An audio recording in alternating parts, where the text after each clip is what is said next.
런던에 공부하러 왔습니다.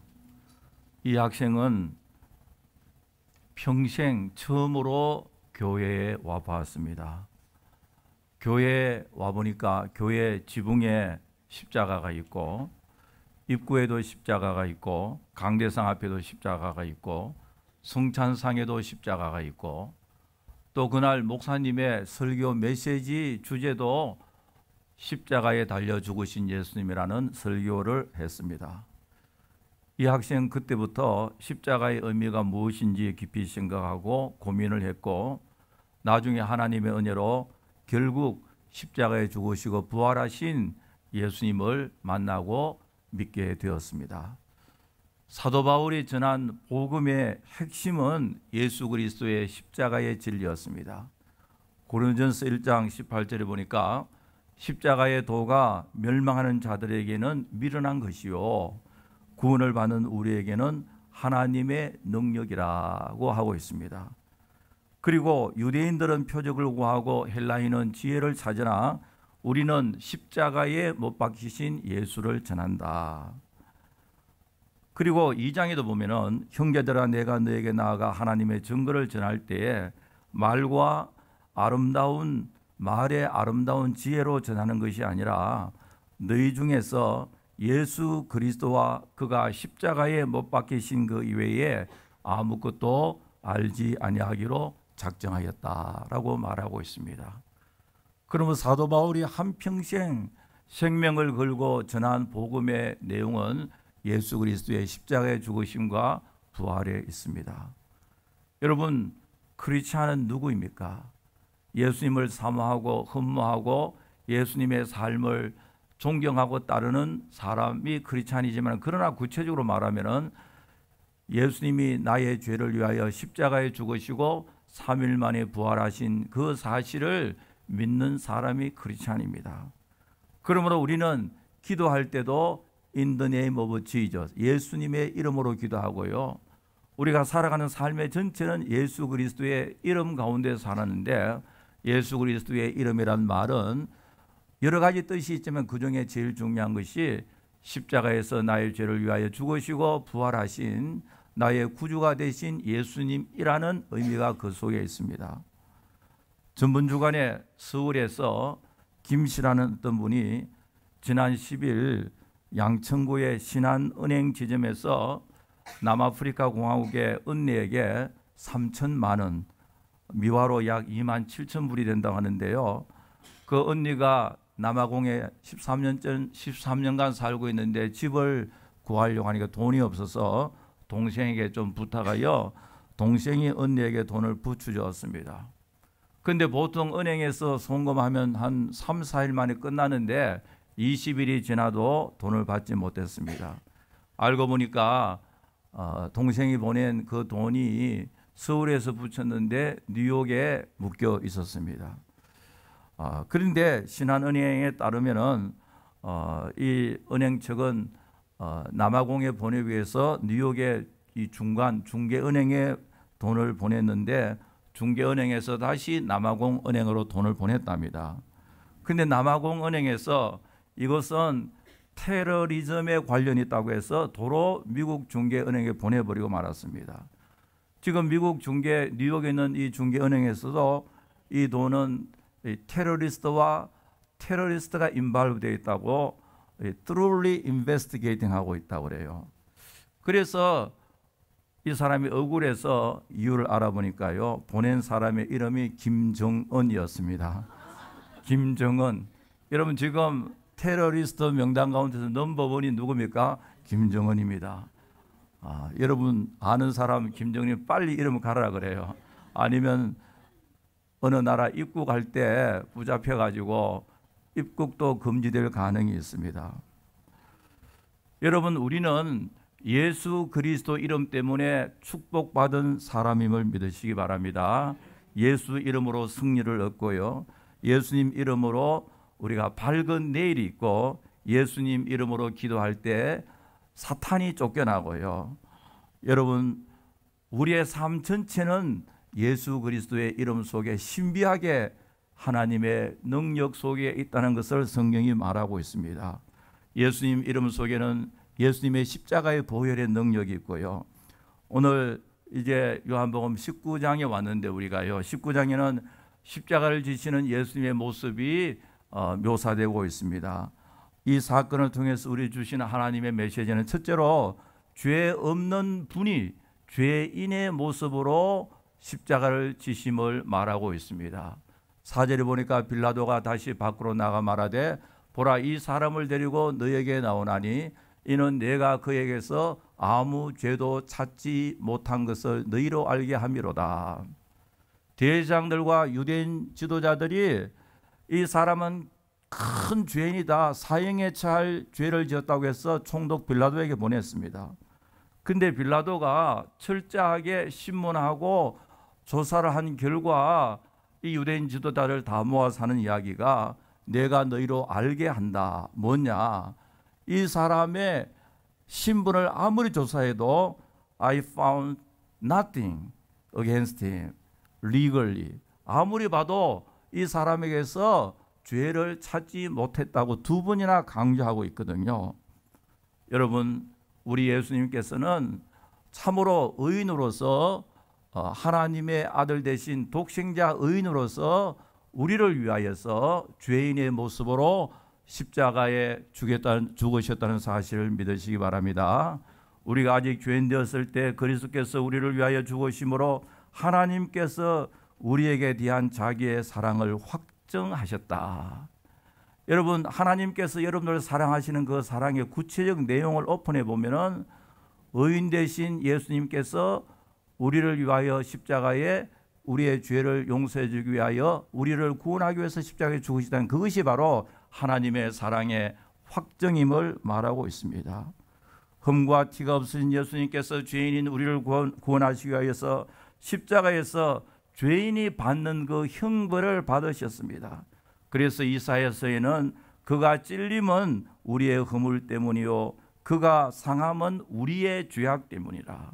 죄는 우리가 지어놓고요, 징계는 어린 양 대신 예수님이 받으시고요, 예수님이 징계를 받으심으로 우리가 평화를 누리고 그가 채찍에 맞음으로 우리가 나음을 얻었다. 예수님께서 십자가에 죽으심으로 말미암아 우리가 평화를 누리고 나음을 받는 것, 이 얼마나 놀라운 하나님의 은혜인지 우리가 감당할 수가 없습니다. 여러분, 우리가 이 땅에 살면서 참으로 언제나 생각해야 할 것은 주님께서 우리를 위하여서 의인이 죄인의 모습으로 십자가를 지셨다. 왜냐하니까 내 때문이다. 그러므로 우리도 이 세상에 살면서 신앙생활 하면서요, 조그만 억울한 일을 당하고 좀 손해본다고 해가지고요, 그만 막 급하게 따지지 말고 우리 주님을 생각하면서 나를 위하여 의인이 죄인의 모습으로 십자가를 지신 것처럼요, 좀 억울한 일을 당해도 좀 느긋하게 마음 상하지 말고 참고 견디며 하나님만 바라볼 때 하나님께서 우리를 통하여 하나님의 뜻을 온전히 이루어 주실 줄 분명히 믿습니다. 두 번째로 예수님께서는 침묵하시면서 십자가를 지셨습니다. 9절에 보니까 다시 관정에 들어가서 예수께 말하되 너는 어디로 붙었냐 하되 예수께서 대답하여 주지 아니하시는지라. 빌라도가 자꾸 질문할 때 예수님께서 He answered nothing, 대답하여 주지 않았습니다. 예수님께서 빌라도에게 고문당하고 신문받고 십자가에 지시는 이 사건을 앞에 두고 침묵하신 예수님은 그 마음의 애티튜드가, 마음의 태도가 뭐냐니까 미래의 일을 전적으로 하나님 앞에 위탁해버리기 때문에 그렇습니다. 지금부터 이루어지는 모든 일들은 어떤 형태로 어떤 방법으로 전개되든지 전혀 상관이 없다. 그것 모두 다 하나님께서 나에게 주신 잔이라고 생각하고 하나님께 맡겼습니다. 여러분, 가시 멸관 쓰시고 채찍에 맞으시고 죽으시는 것, 이거 주님이 생각할 때 너무나도 힘든 일이고 모순된 일이잖아요. 그러나 그 모순된 일 그 자체가 하나님의 뜻을 이루기 때문에 예수님께서는 미래에 이루어질 모든 일을 하나님께 다 위탁해 버렸습니다. 여러분, 오늘 우리도 마찬가지입니다. 여러분들이 미래를 생각할 때요, 여러 가지 어려움도 많고 복잡하고 여러 가지 힘든 일이 많이 있지만은 그러나 우리 인간이 인간의 힘으로 살아가는 게 아니죠. 여러분들의 미래를 힘으로 여러분들 미래를 여러분들의 계획 가운데 다 되는 게 아니지 않습니까? 여러분들 미래 모두 전지전능하신 하나님께 위탁하시기 바랍니다. 그러면 하나님께서 우리에게 자유함을 주시고요. 그리고 그 다음에 하나님께서 하늘의 평강으로 여러분에게 풍성히 채워주실 줄 분명히 믿습니다. 사실 예수님께서 침묵하셨지만은 침묵하신 예수님은 많은 능력이 계시는 분입니다. 또 침묵 속에서 예수님께서 우리에게 하시는 메시지가 많이 있습니다. 십자가에서 침묵하시는 예수님 보세요. 인간적으로 생각하면 할 말도 많고 억울한 점도 많고 또 해야 할 말도 많이 있습니다. 그럼에도 불구하고 He answered nothing. 침묵하셨거든요. 왜냐하니까 하나님께 다 맡겨버렸습니다. 정확하게 판단하실 하나님께요. 그 일본의 작가 히사쿠라가 쓴 침묵이라는 소설, 역사적 소설입니다. 16세기 아직까지 종교 개혁이 완전히 이루어지지 않는 그 시대에 그 서구 사회에서는 교회는 로마 캐톨릭밖에 없을 그 시대입니다. 우리 장로교회는 17세기에 생겼고 감리교는 18세기에 생겼거든요. 그 시대에 일본의 여러 사건 가운데 일본의 역사를 보면은 이 크리스찬들이 순교를 많이 했습니다. 일본의 사무라이 정치가인 도쿠가와 이에야스 시대에 그 시대에 일본의 크리스찬들을 어떻게 죽였느냐 하니까 많은 방법이 있지만 그 중에 하나가 동판에다가 예수님의 얼굴을 새겨서 이 예수님 얼굴이 새겨진 동판을 지나가면 살려주고 그러나 지나가지 않으면 다 죽인다. 그때 이제 크리스찬들이 붙잡혀서 라인업을 하고 있었습니다. 그 중에 포르투갈 신부 한 사람이 그것을 밟고 가려고 하니까 마음이 찔리고 안 밟으려 하니까 죽을 것 같고 이렇게 주저하고 있는데 소설입니다. 실제가 아니고요. 소설이라고 들었어요. 성경 찾아봐도 놉니다. 이거는요. 예수님의 음성이 들려왔습니다. 나를 밟아도 괜찮아. 나는 원래 밟히기 위해서 이 세상에 온 것이 아니냐. 나를 밟는 너의 마음은 아플 것이다. 나는 나를 밟고 가는 너의 아픈 마음 그 자체만 하더라도 나는 고맙다. 나는 충분하다. 나를 받으라. 이런 음성이 들려옵니다. 그래서 로들리게스라는 신부는 이렇게 기도합니다. 주여, 당신은 언제나 침묵하고 있는 것을 나는 원망합니다. Why you are always silent, even though I cried a lot. 내가 그렇게 부르짖지만은 지금 이 성도들이 이렇게 죽어가는데 왜 주께서는 침묵하고 있습니까? 그때 예수님이 이렇게 대답합니다. 내가 침묵하는 것이 아니라 내가 너의 고통 속에 함께 있다. 여러분, 오늘 또 우리가 신앙생활 한가운데서 주님의 침묵을 많이 느끼고 있습니다. 그러나 주님께서 가만히 계시는 것이 아니라 침묵 속에 여러분들의 고통 속에 함께 계심을 믿으시기 바랍니다. 오히려 침묵을 통하여 더 많은 은혜를 깨달을 수가 있습니다. 영국의 웨일즈의 로널드 스튜어트 토머스의 그 시인이 The Presence라는 하나님의 임재라는 시가 있는데요. 이렇게 시작됩니다. I pray and incur silence. 나는 기도하고 침묵에 빠지는데 Some take that silence for refusal. 어떤 사람은 그것을 거절로 생각한다. 주님이 침묵하시는데 어떤 사람은 내가 아무리 기도해도 들어주지 않으니까 너는 주님으로부터 거절당했다고 그렇게 생각한단 말이죠. 근데 이 시의 마지막 부분에 이런 말이 있습니다. There is nothing I can do but fill myself with my own silence. 내가 할 수 있는 일은 아무것도 없습니다. 그러나 나는 침묵으로 나 자신을 가득가득 채울 것입니다. 왜냐하니까 침묵 속에 함께 하시는 주님을 내가 믿기 때문에 그렇습니다. 침묵이라고 하는 것은 침묵 속에 나 자신을 가득 채운다는 것은 침묵 속에 역사하시는 하나님 때문에 내가 너무너무 기뻐한다는 걸 말하고 있거든요. 하나님께서 그저 아무것도 하시지 않는 것이 아니라 우리의 고통과 우리의 괴로움과 우리의 궁핍과 우리의 여러 가지 원하는 소원 속에 함께 하시고 계심을 믿으시기 바랍니다. 여러분, 오늘 이 시대 21세기의 시대 정신 키워드 가운데 하나는요, 그 이모셔널리즘, 감성주의고요. 또 너무 보고 듣고 하는데 치중해 있습니다. 여러분, 교회를 가봐도 교회 입구부터요, 뭐 이상하게 많이 붙여놓고, 교회 앞에 가도 온갖 것 다 붙여놓고요. 또 막 얼마나 시끄러운지 몰라요. 어떤 사람은 막 시끄럽게 기도해야 기도가 되는 걸로 생각하는데요, 시끄럽게 기도할 때도 있고 또 조용할 때도 기도할 때도 있습니다. 오늘날 성도들은 뭔가 조용하면은 very uncomfortable, 조용하면 뭔가 불안해하고요, 막 시끄러우면은 안정감을 느끼는 것, 이게 오늘 이 시대의 하나의 문화라고 할 수가 있습니다. 그러나 성경에 보니까 우리 모든 것은 우리의 삶의 잣대는 성경이잖아요. 우리가 하나님 앞에 나갈 때는 침묵하기를 원합니다. 오직 여호와는 성전에 계시니 온 천하는 그 앞에서 뭐 해라 했습니까? 잠잠할지어다. 우리가 잠잠할 줄도 알아야 됩니다. 조용한 가운데 하나님의 말씀을 들을 수가 있고요, 조용한 가운데 진정한 예배를 드릴 수가 있습니다. 조용한 가운데 하나님과 나와의 참된 만남이 이루어집니다.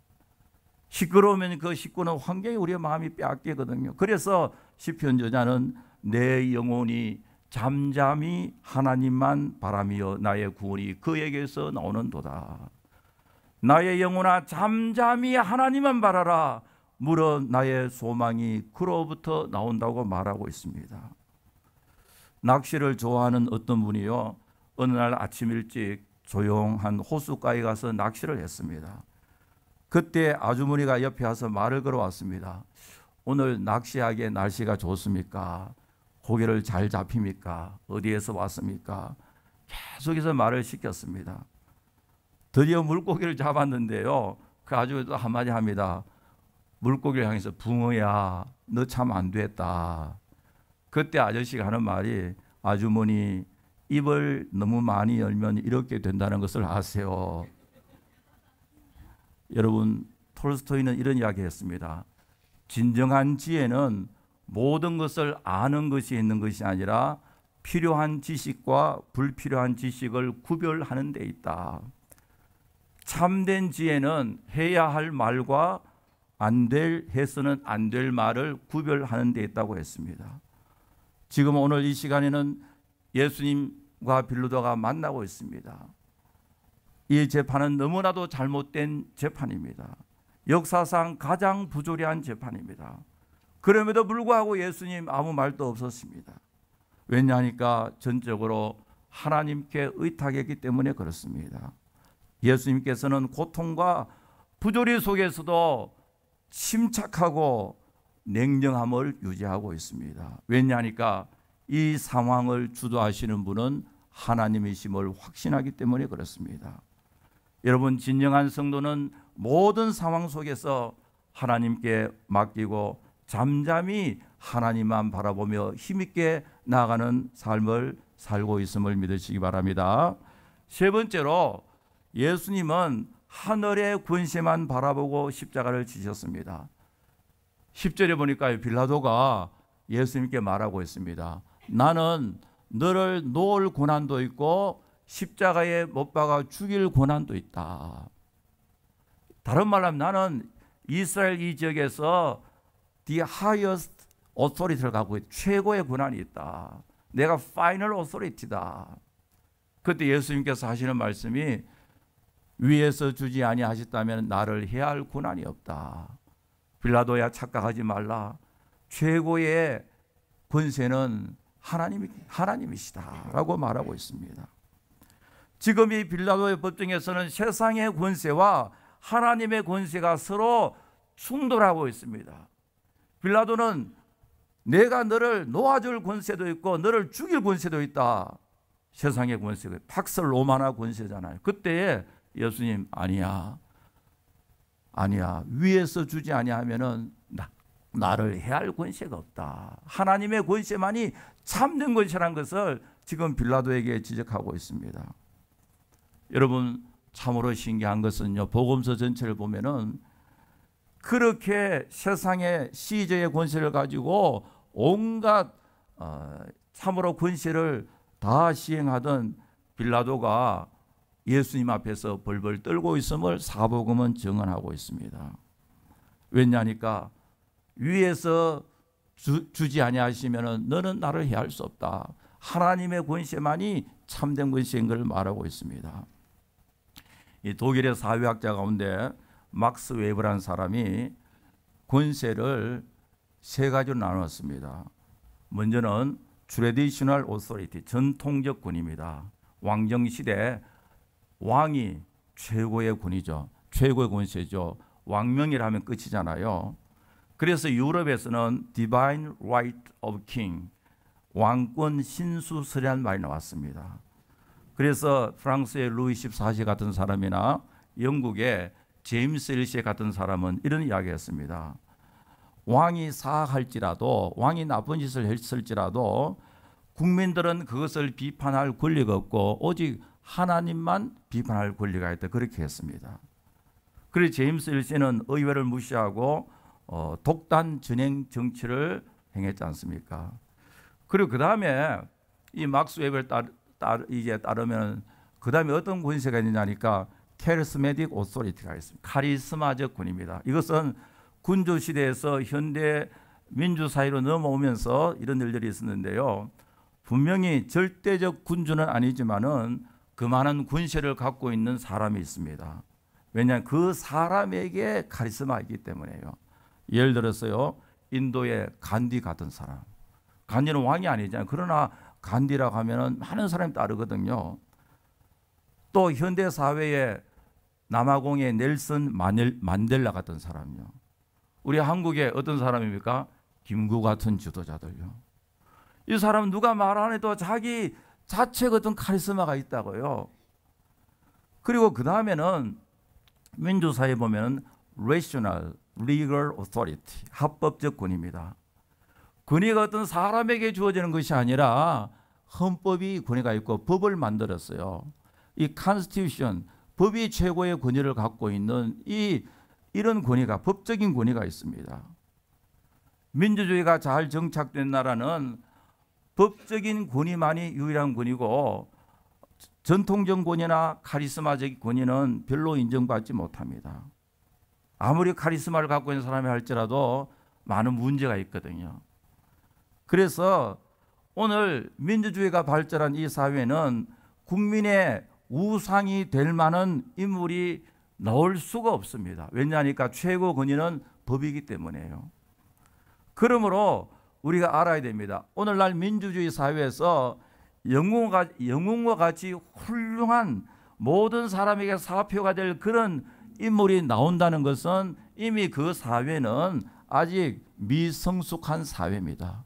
성숙한 사회는 옛날처럼 그렇게 이 전제주의나 아니면 카리스마틱 오소리티를 시행할 수 있는 그런 사회가 아니면은 오늘 민주사회는요, 그렇게 훌륭한 지도자가 나올 수가 없고, 나온다고 해서 반드시 좋은 것도 아닙니다. 아주 훌륭한 지도자가 있다고 해서 그 사회가 반드시 건전한 사회가 아니거든요. 왜냐하니까 오늘날 민주주의 사회는 법이 우선, 법 앞에는 모두 다 평등하기 때문에 그렇습니다. 물론 훌륭한 사람은 있지만 그러나 그것이 영웅적인 존재는 아니거든요. 여러분, 성경은 엄격하게 말하고 있습니다. 우리의 위대한 지도자는 한 분, 예수 그리스도 한 분밖에 없습니다. 그러므로 하나님 나라에서는 리더십이라는 것이 존재하지 않습니다. 하나님 나라에 우리 모두는 예수님의 리더십에 뭐 하는 사람들입니까? 순종하는 사람입니다. 예수님만이 리더십을 갖고 있고 우리 모두는 그 리더십에 따르는 사람이다 말이죠. 오래전 영국에서요, 교회 권위가 떨어지니까 교회 지도자들이 교회 권위를 세우기 위해서 여러 가지 일들을 했는데 어떤 일을 했냐면 제일 먼저 설교자의 가운을 만들었습니다. 설교자의 가운을 아주 거룩하게 만들어서 일반 교인들하고는 다르다 해서 가운을 입고 설교하니까 그 군위가 높아졌겠어요? 낮아졌겠어요? 시각적 높아졌겠 낮아져요? 높아졌죠. 이야, 가운을 입고 나니까 어느 날 보니까 아주 꼭 하나님과 사람 사이에 있는 사람처럼 보이거든요. 근데 그 금리는 몇 주일 가지 못했습니다. 오늘 또 어떤 사람은요, 설교할 때 막 박사 가운을 입고 모자도 박사 가운 모자를 쓰고 설교한다면 졸업식장인지 예배인지 구별이 안 되잖아요. 그건 아주 인간적이고 비성경적이고. 그리고 그 다음에는 영국교회에서 교회 군회를 세우기 위해서 강대상을 아주 높이 씌웠습니다. 멋있게요. 강대상을 높이 씌우고 교인들이 저 밑에서 설교자의 쳐다보고 설교하니까 군의가 세워지겠어, 안 세워지겠어? 세워지죠. 저 높은 단상에 설교하니까요. 그러나 그 군의는 얼마나 갔겠어요? 몇 개월도 못 갔습니다. 또 마찬가지였습니다. 그래서 그 다음에 사람들이 교회 건회를 세우겠어요. 건물을 고딕식으로 아주 하늘 높이 아주 막 하늘을 찌를 듯한 교회 건물을 돌 가지고 짓고 나니까 쳐다보니까 군의가 있겠어요, 없겠어요? 군의가 있죠. 야, 하늘을 찌는 듯한 대단한 건물을 세워 놓으니까요. 그러나 그 군의요, 몇 년 못 갔습니다. 그러나 교회가 하나님의 말씀의 권위를 회복하게 되니까 설교자가 가운을 입지 않고 강대상이 높지도 않고 예배당 건물이 웅장하지 않아도 교회의 권위가 회복되었습니다. 그게 퓨리탄들이거든요. 여러분 17, 18세기 퓨리탄들이 만든 예배당 가보세요. 아주 초라합니다. 그럼에도 불구하고 역사상 가장 권위가 있었습니다. 왜냐니까 외부에 의해서 교회 권위가 씌워지는 게 아니라 교회 권위는 하나님의 권위요 하나님의 말씀의 권위임을 믿으시기 바랍니다. 오늘은 9/11 몇 주년입니까? 15th anniversary 15주년인데요. 우리 모두는 그 비참한 상황을 잘 알고 있습니다.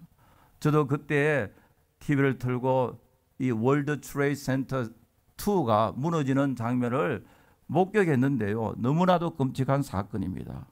얼마나 참으로 여러분 그라운드 제로의 그 사건들을 보면 얼마나 막 치가 떨리는 사건입니까? 그러나 우리는 알아야 됩니다. 이보다 더 큰 테러는 사탄의 영적인 테러입니다. 마귀는 우리로 하여금 영적인 테러를 가려야 하나님의 말씀의 권위를 무너지게 합니다. 이건 무서운 일이거든요. 여러분 신앙생활하면서 우리의 성수교회는 한 사람도 하나님의 말씀의 권위를 무시하지 마시기 바랍니다. 여러분 사탄이 시험에서 영적인 테러를 가하면은 말씀의 권위를 무시하고 말씀 전하는 설교자를 무시하게 됩니다. 얼마나 무서운 영적인 테러인지 말로도 알 수가 없습니다. 우리는 어찌하든지 여러분 우리가 생명을 바쳐서 하나님의 말씀의 권위를 씌우고 말씀 전하는 설교자에 대해서 우리는 기본적인 리스펙트가 있어야만 여러분 우리는 신앙생활을 잘할 수가 있습니다. 여러분 다윗 보세요. 다윗이 범죄하고 있을 때 나단 선지자가 와서 바로 당신이 바로 그 죄를 지은 사람 할 때 다윗이 나단 선지자의 말을 듣고 거꾸로 얹어서 회개할 때 하나님께서 그를 다시 세워줬잖아요. 말씀의 권위와 말씀을 전한 메신저의 권위를 그 앞에서 순종할 때 하나님께서 다윗을 다시 레스토레이션 회복시켜 주셨습니다. 참으로 비참하고 불행한 성도는요, 하나님과 멀어지고 말씀과 멀어지고 설교가 멀어지는 거요, 불행할 수밖에 없습니다. 여러분 그것은 9/11 테러보다 더 악한 사탄이 우리를 향하여 행하는 테러입니다.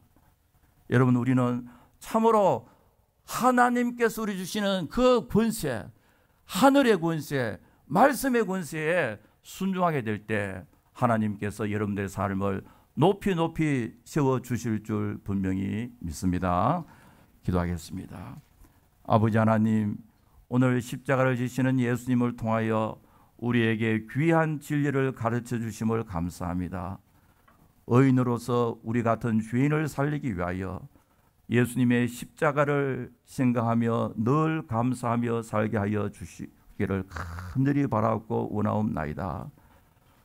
십자가 앞에서 빌라도 앞에서 침묵하시는 우리 예수님, 미래의 모든 일들을 성부 하나님께 전적으로 맡기시고 오직 하나님만 바라보시는 주님의 모습 속에서 우리의 인생이 비록 어렵고 힘들고 우리의 이민 생활에 때로는 모순된 일이 생긴다 할지라도 원망하거나 낙심하지 말고 하나님만 의지하고 내일을 향하여 담대하게 나아갈 수 있도록 도와주시옵소서. 우리의 힘과 능력과 권세는 오직 하나님께 있음을 분명히 믿습니다.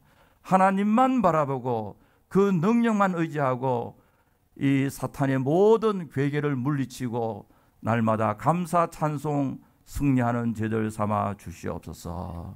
예수님의 이름으로 간절히 기도하옵나이다. 아멘.